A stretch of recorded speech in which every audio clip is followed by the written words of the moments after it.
So today, in this session that is sponsored by Intuit, we have next to me Darren Root, who is the owner of Root & Associates and co-founder and CEO of RootWorks.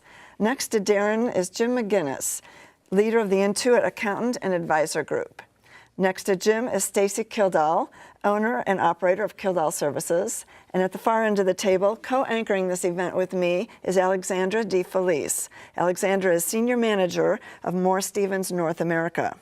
So this particular session is called Defining Your Successful Accounting Practice. And what we hope to do is put you on a path to determining what is a successful accounting practice in your mind, and then giving you steps as to how to achieve that.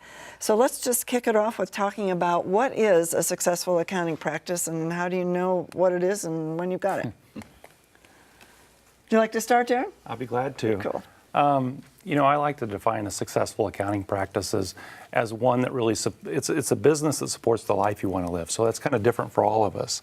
So whatever it is that the way you want to live your life, you need to have a business that supports that, as opposed to the reverse of that, a life that supports the business that you have. So that leaves it pretty open, Gail, to whatever you want it to be. The problem I find with firms is they never take the time to think about what that is.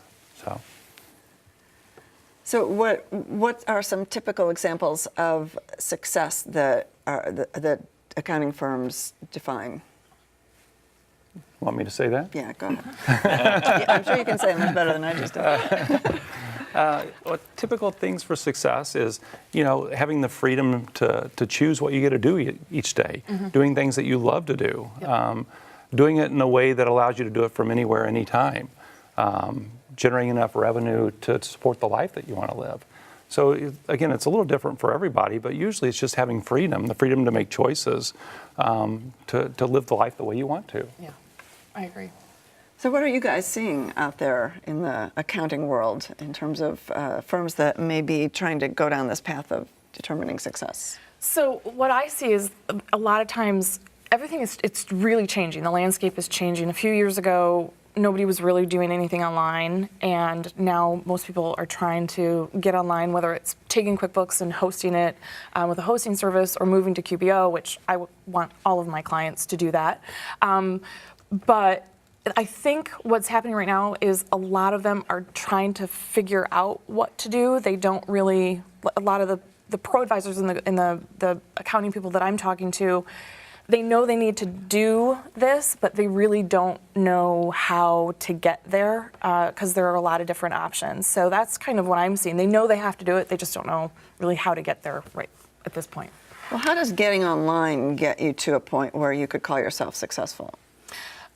Like Darren said, it allows you to kind of work wherever you want to work, wherever you need to. I think when you are online and you have a practice that's online, you're not, when you need to hire, you're not stuck with just, it opens up, it expands the whole possibility of getting really good talent, and you don't have to have them working in your brick and mortar, in your office. You can find talent anywhere, you can find the clients that you want anywhere. So I think it's really important to get online and start doing that, because it really allows you to pick and choose who you want to work for you and who you want to work with client-wise. I'd build on that. We at Intuit, we talk to thousands of small businesses and accountant firms, and there's a big gap between why they went into accounting or small business and how they actually spend their time. They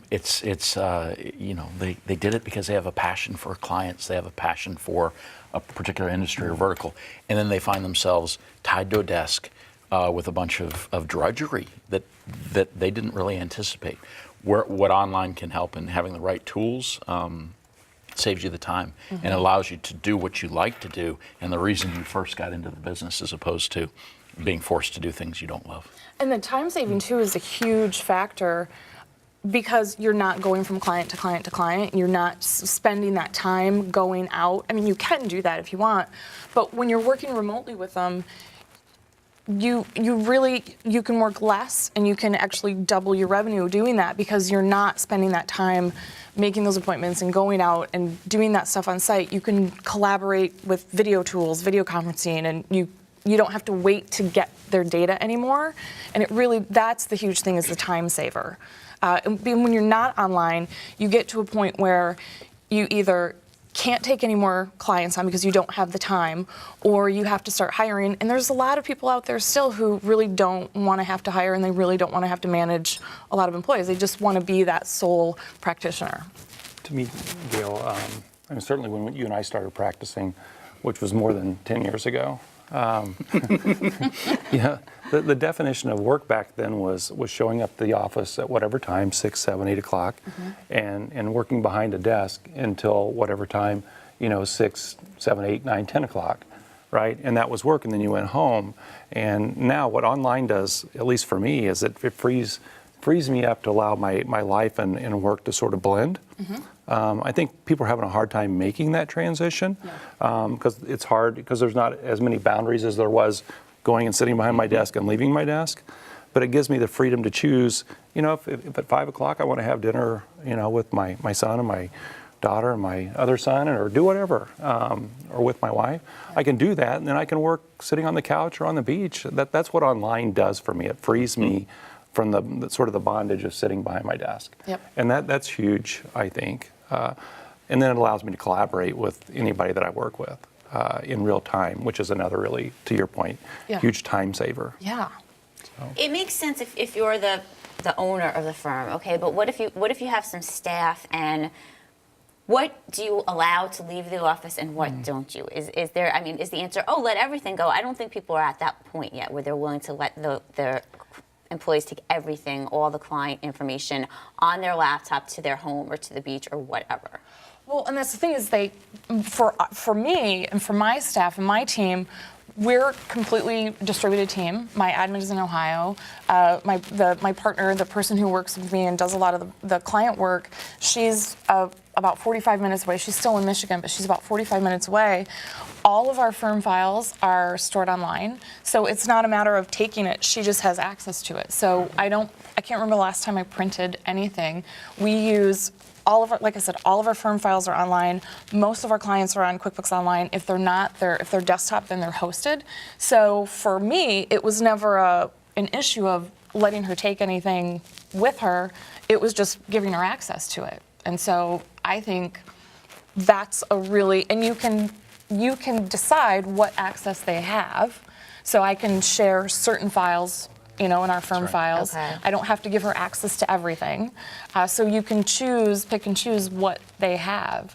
So it's not a matter of, they're taking a laptop and they're going. It's all online for us, and they have access to it. And absolutely more secure. I think it won't be very many years where we look back and think it's ridiculous that all that data was locked in a prison underneath your desk, and to access it, you had to go back to some physical location, and you couldn't be sure that what you were working on was actually the latest and the greatest. Having a single source of truth in the cloud where you can control but give access to your staff, to your clients, to the people that work with the data, just increases the productivity so many times in so many ways that I think we're just beginning to scratch the surface of what it's capable of. Nobody in their right mind today, Jim, wants to go buy a CD, take it home, and load it on a machine. I can't imagine. That Do they? feels- Where's your Even a CD flash loaded? drive. Right, exactly. My husband the other day asked me about a flash drive. I said, what do you need a flash drive for? Well, you need to transfer a file. I said, just upload it to Dropbox and then put it on whatever other And device share. you need. Right. Yeah, what are you doing? But I think back to Alexander's point,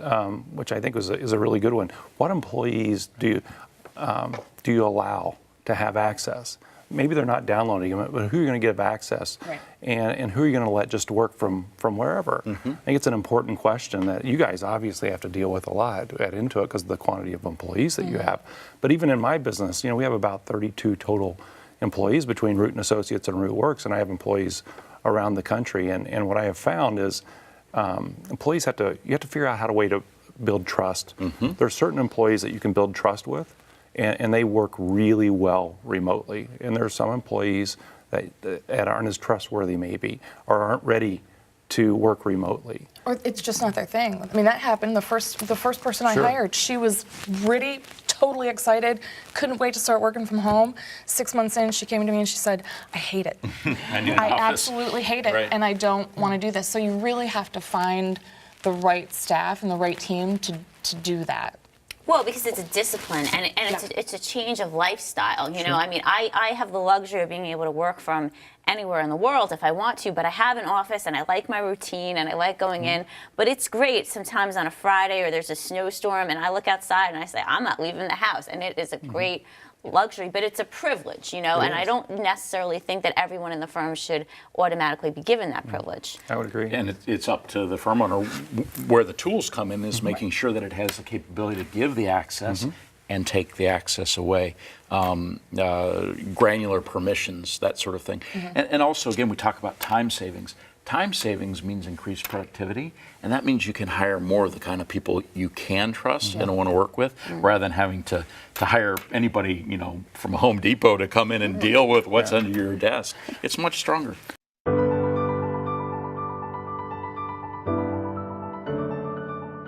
"30 years ago, we saw it was time for a change. Time to trade pencils and paper for keyboards and cursors. Time to move accounting from the desk to the desktop.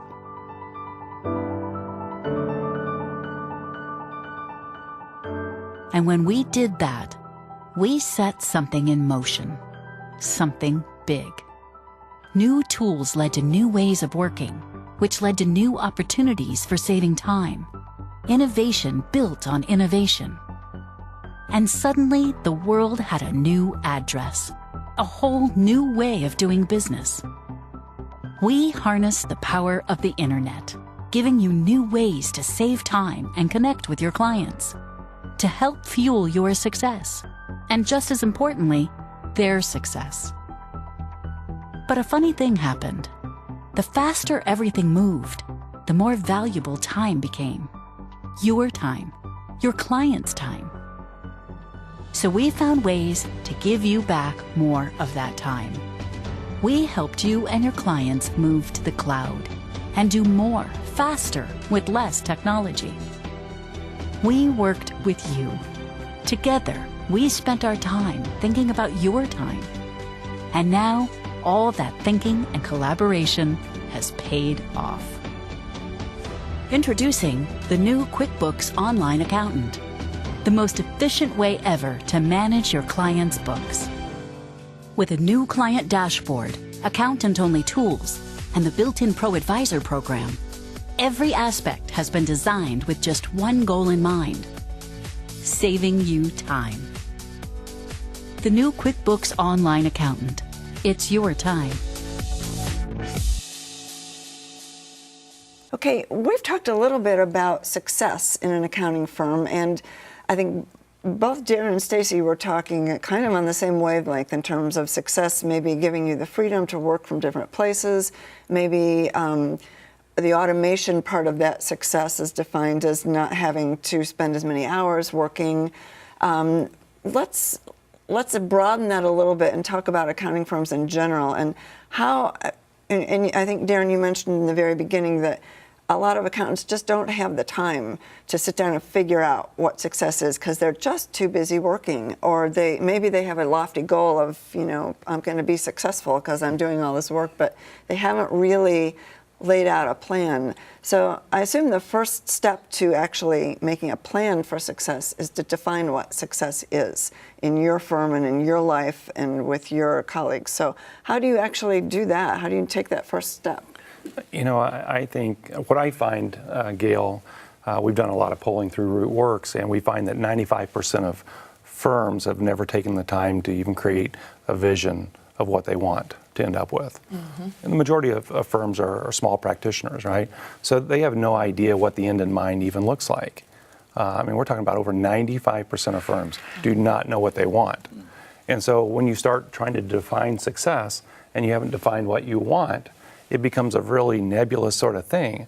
I mean, you're trying to define something that's not been defined, or you're trying to attain something that has not been defined. Right. So I find that's the biggest challenge. The starting point is just figuring out what it is that you want.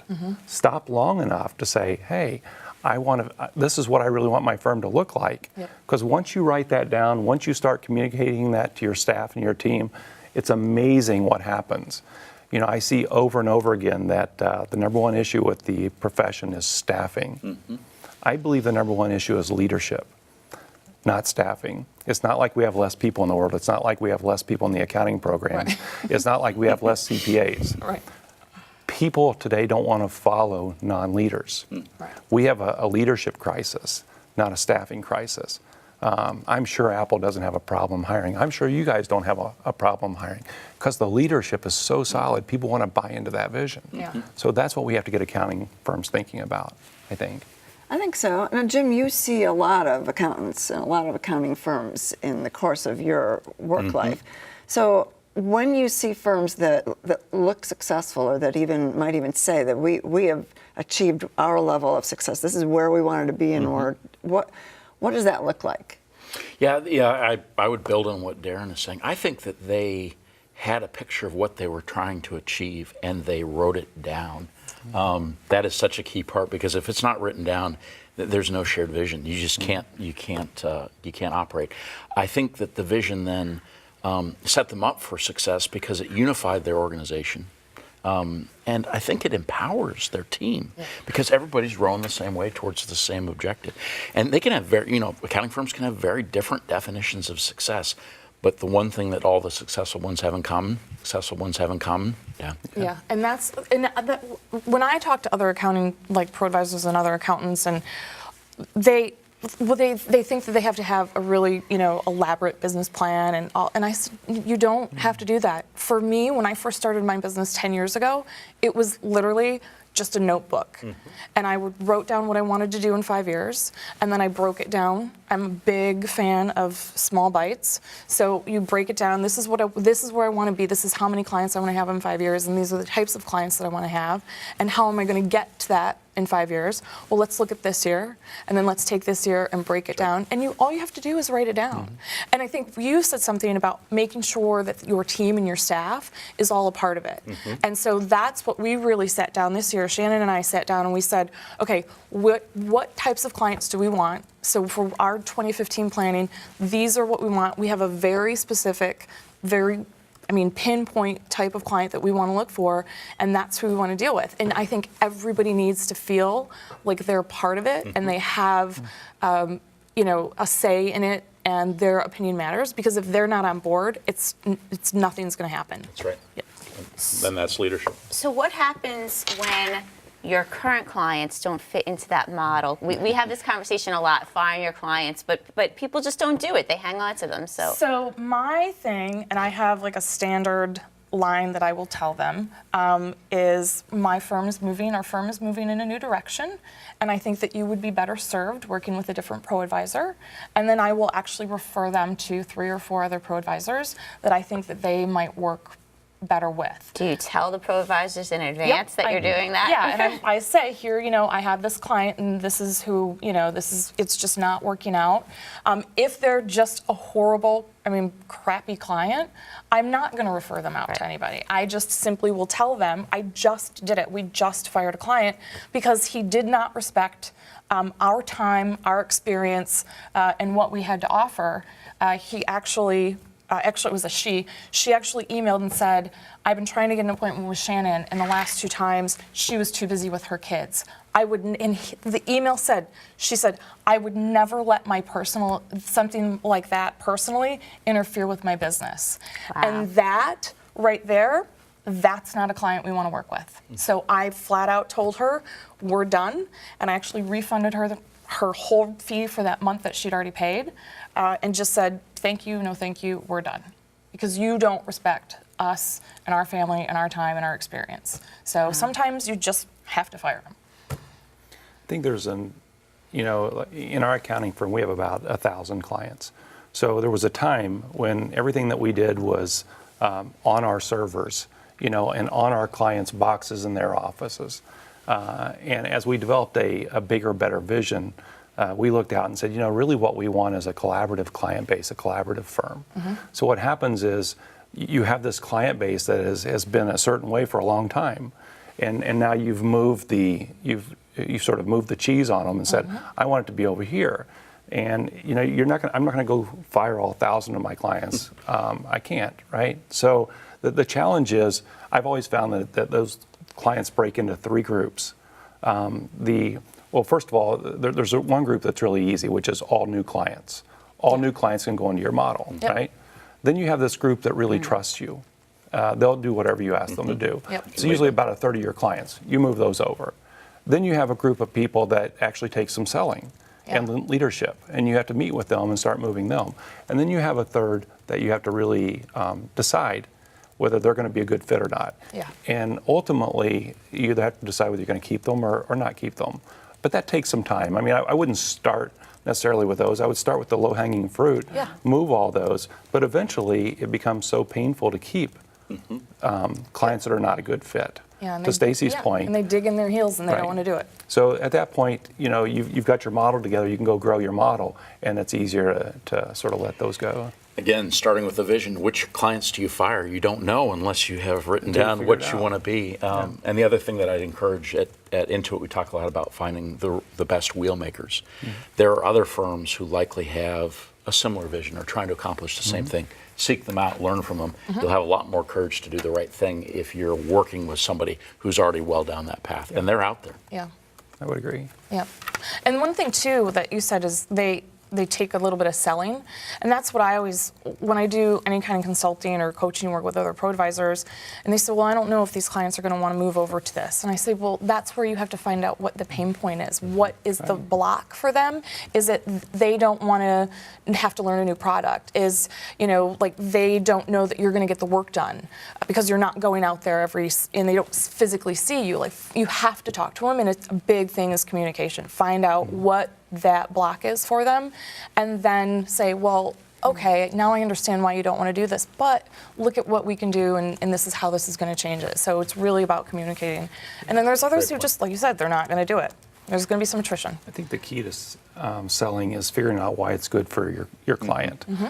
Figure out it's good for me. I've already figured that out. That's my new model. Yep. But now, in order to sell it, I have to explain to my client why it's good for them. And it's going to be different for almost every one of them. So- Yep. Okay, once you've reached a definition of what success is for you, I think a lot of accountants still might, even if they're on board, they've talked it over with their team, they all are on the same page. This is how we envision success in our firm. This is where we want to be in 10 years.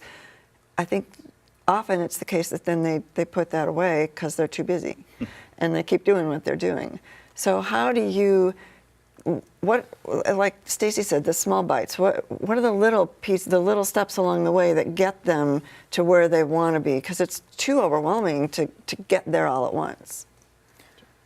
Well, this probably dovetails into the conversation we had last night, Alexandra, which is how you spend your time. Okay, it all boils down to the choices that you make over the course of a day on how you spend your time.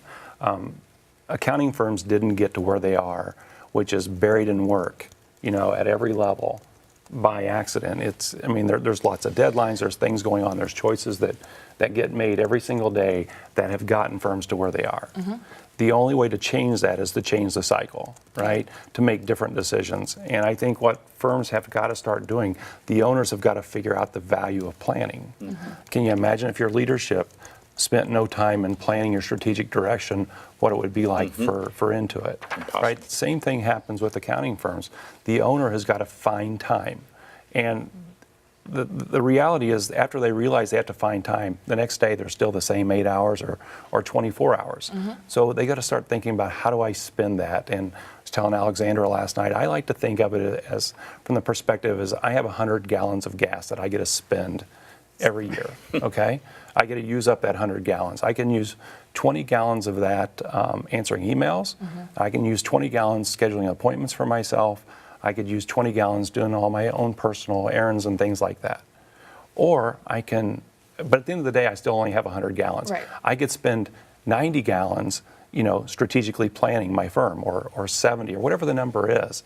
But at the end of the day, you run out of gas. Yeah. Right? And so if you use it all doing things that don't have a big impact, and I like to think of it as I want to spend those 100 gallons doing the things that will have the biggest and best possible impact on me personally and my company and my team. Yeah. And that's how I think firms and practitioners should approach each day is what can I do to have the biggest and best possible impact on my company and my personal life, and then make those decisions. Yeah. And I think that was a great analogy, and of course, easier said than done. Sure. So, I sat in a session of yours, I think it was at a CCH user conference, where you actually showed a list of things. You made a list of your tasks. This is everything I think I do on a weekly basis. And crossing off some of those things and saying, this is going to go to an admin, this is going to go to my senior manager. Can you, off the top of your head, think of a few things that maybe some people in this audience, just to give them some ideas of things that they could take off their plate with maybe not even hiring somebody else, but just delegating?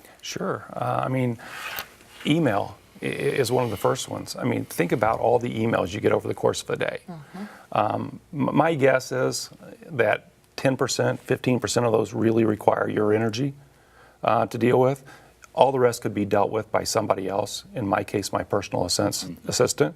She tells me the things that I need to deal with. A lot of those emails are, hey, can I meet with you? Right? So there's this energy that gets created in scheduling a meeting because you're going back and forth trying to schedule those meetings. So that's something that can be delegated as your calendar. Yeah, or you can use an app for that. If somebody needs, you can have an online schedule. Here's what I have open. Go in, pick an appointment, and make the appointment. Yeah. There's ways of start getting these things off your desk. You don't have to review every single tax return that flows through your office, or every single sales tax return that gets done, or every single payroll tax return that gets done. You've got to start building a team and trust that team, start delegating that.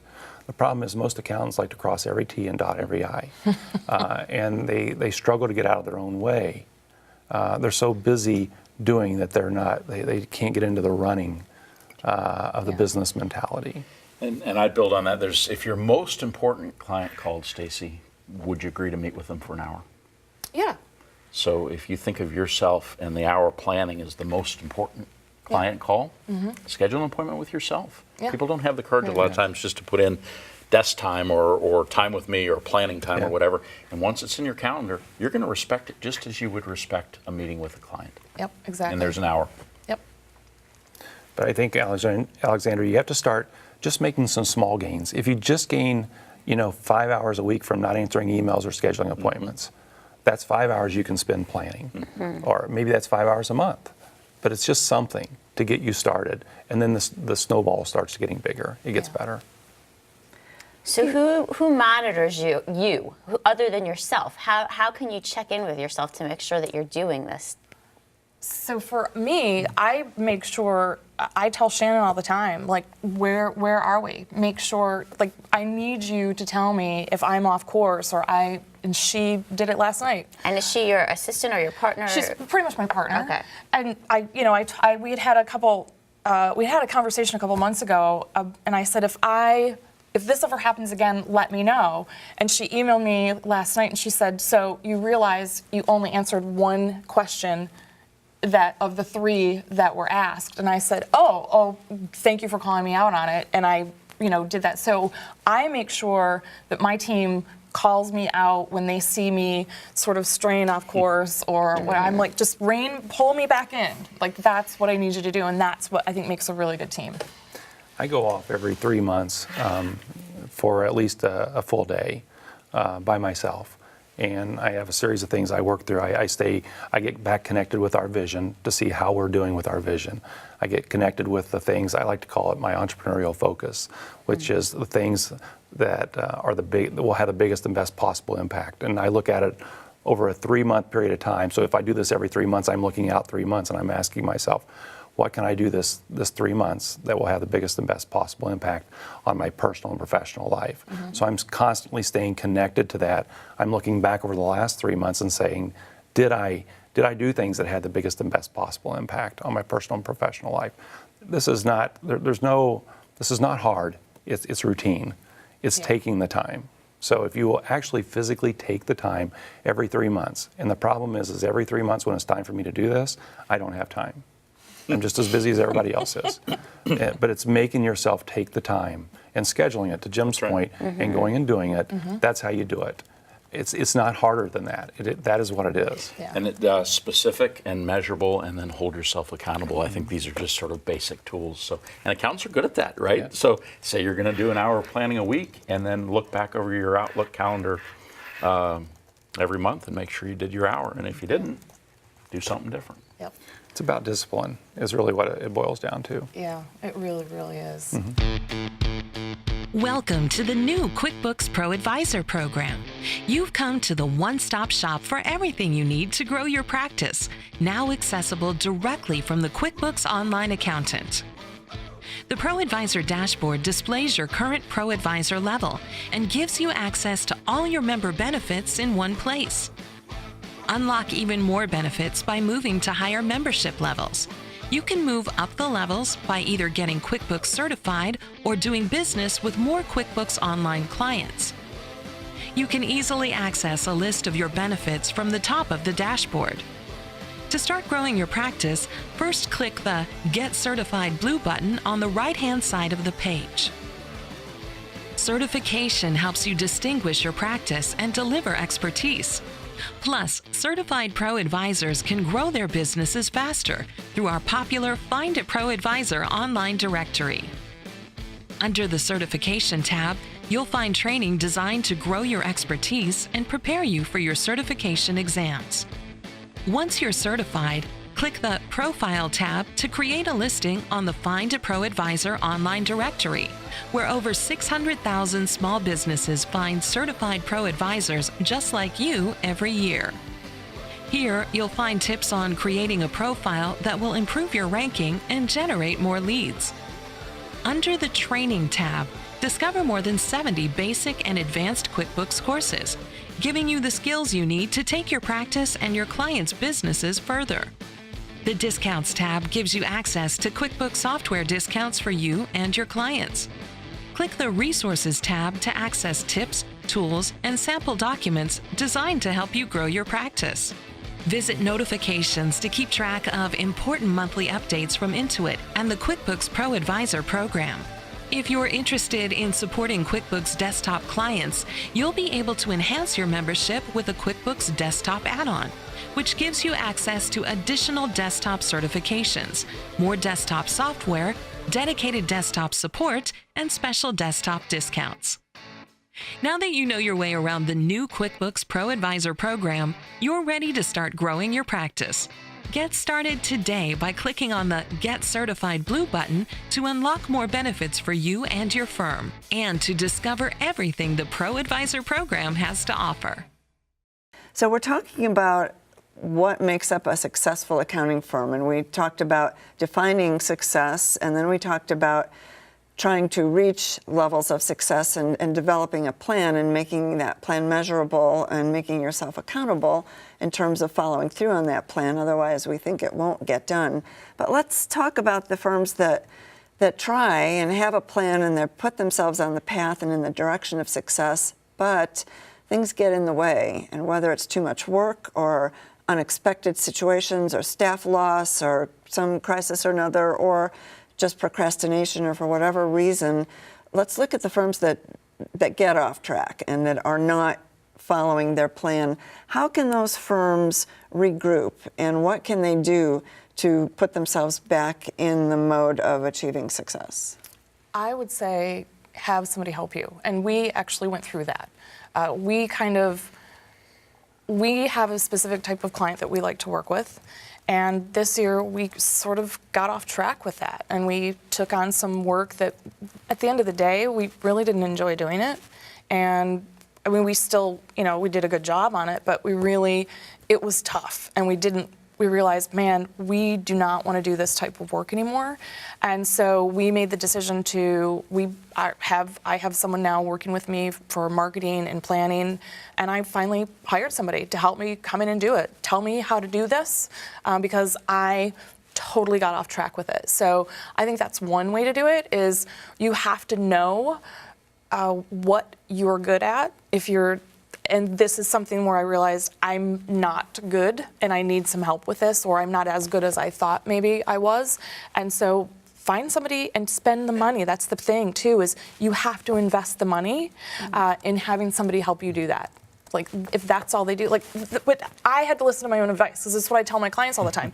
You didn't start your business to do bank reconciliations every month. I did. So I finally took my own advice and found somebody who does that better so they can help us get back on track for 2015. Tell you what we do at Intuit when we find ourselves off track. There are kind of three things. One is root cause analysis. So it's the why. There's a reason why you're off track, and it usually isn't the first answer to the question why. You have to keep asking the question. Once you identify why you think you're off track, gap closers. Ideas that if I do this, then I will get that. And then the third is experiments around those gap closers. So do what you think you need to do to close the gap between where you are and where you want to be, and measure yourself against what you thought would happen when you did it. And if it happened, then good, keep doing it. Right. If it doesn't happen, then you have to regroup and maybe reconsider the root cause and put more experiments in place. And that will solve problems that are very small, and it also solve problems that are quite enormous. The same principle, break it down into easy steps that you can measure against and iterate on. Yeah, I think what Jim and Stacy both said is spot on in sort of different ways. Stacy's talking about getting help from other people. I think absolutely having some accountability and getting help is critical. Jim talks about their 3 steps at Intuit, but that requires the ability to do planning. And so the problem usually boils down to people are so caught up in going into their office and shutting the door and working, because that's not what they know how to do. Yeah. And instead of spending the time to really analyze that's what keeps them trapped. I haven't found a firm yet that actually will spend the time really planning and working on their business where it doesn't pay off. Yeah. It's those that act like they're doing that but don't really do it, don't really spend the time to do it. Those are the ones that have trouble moving forward. So it really gets back to really spending the time. It's just a function of time. Yeah. Do we have situations where there are enough members of the firm that there ends up being conflict? That, especially if we, like Darren, you earlier mentioned, when you're defining success, to think about a work-life blend and to remember that your personal life is just as important as your work life, and you want to make sure that your success sort of encompasses all of that. But I would think there would be situations where the more people you have in the firm, the more different definitions you're going to have, and even though you may really work together well, when you try to blend in personal lives as well, it starts to get a little complicated. It's probably one of the things I see or hear the question the most, Gail, inside of RootWorks. I'll have a partner come to me and say, I've got these other 4 partners, and 3 of them are just coasting. They're getting into their twilight years of this, and they're just going to coast out, and they don't want to make any changes. And really, what we've had is a bunch of individual practices that tried to form a group, but we still kind of operate independently. What do I do? Well, I always say you got to go back and you got to figure out what it is that you want out of your life for you personally. Yep. Maybe that means that you're out of that group. I mean, that's a reality. I see it a lot. Yeah. If what you want ultimately out of your business is not what you have, and you don't have the ability to make those decisions, you don't have the influence to make those decisions, whatever that is, then you may have to go off on your own. Yeah. That has to be a reality. And if you can't have the influence to make the decisions, and it's not what you want, then you have to choose to accept or move on. And I love the expression that my boss uses, which is sometimes you just have to realize you can't coach height. If it's not a fit with where you're trying to go, you just can't coach height, and you need to find a way to move on. Yeah. And that sometimes, though, it's really hard to get there. Like that, I think that is probably one of the biggest problems. Is sometimes it's really hard to realize that. I mean, a lot of times you can't get to there. You don't realize that this is what I can't do. So that's being self-aware is really a huge part of it, and a lot of people are not aware of that kind of stuff. So. So what's our first step for our audience if they want to go down this path of defining success and ultimately achieving that? Where do they start tomorrow or next week? Write it down. I mean, just take out a piece of paper, or I don't use that anymore. I use an iPad and a stylus. So, and I still do like a handwritten to-do list, but it's on my iPad now. I would say the first step is, I'm a list maker. So list everything that it's working for you and what's not working for you, and just figure out where you want to go and what you want to do. And you don't even have to look 5 years ahead. What do you want to do for the next year? Where do you want to end up? So I'm a big fan of writing it down, and then talk to your team and talk to your staff and find out what their vision is too, and where they want to be. So I think the first thing is just write it down, make a plan. You can change it. It's not ever written in stone, and review it all the time. So my first thing is figure out what's working and what's not working and where you want to be, and that's going to kind of help you get to that goal. And I love what Martin Luther King said, which is you don't have to see the whole staircase, just the first steps. So keep it simple, close your eyes, figure out what you want to be when you grow up, and then, Stacy, absolutely write it down. We have in RootWorks what we call the Next Generation Accounting Firm model, and it's made up of really 7 steps. And the very first step is called the future you want. And so that's where I think firms should start. And it's really this idea of painting a picture. It's taking a day and painting a picture of what you want your firm to look like 3 years from today. So if I'm 3 years out from today and I look back, what has to have happened for me to be happy with where I'm at, from your brand's perspective, from your business model, from what an ideal day is for you, to everything else in your firm. We have a list of probably, well, it's 28 pages long. So it's a lot of work, right?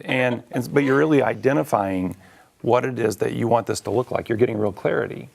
And then you write down where you're at today. So now I've got where I want to be and where I'm at.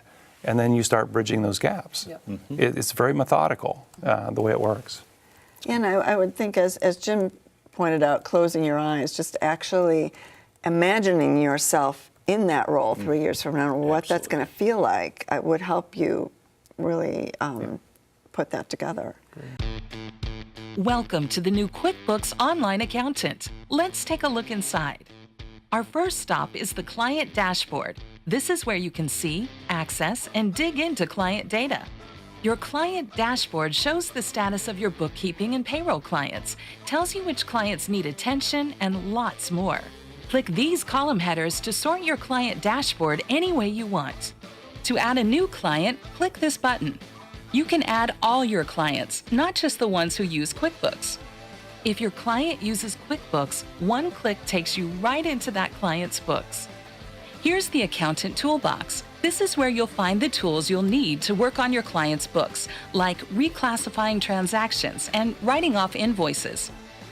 When it's time to move on to your next client, here's how to switch from one set of books to another. Our next stop is here, where you can manage books for your own firm. QuickBooks Online Accountant includes free use of QuickBooks Plus with payroll, so you can do your firm's books and payroll. Here's where you can give other employees access to QuickBooks Online Accountant. This makes it easier to share your firm's workload and collaborate with your coworkers. You can see your ProAdvisor status and access your ProAdvisor resources in QuickBooks Online Accountant too. If you've got questions or comments, click the Help menu to see frequently asked questions, join a live community, give us feedback, and more.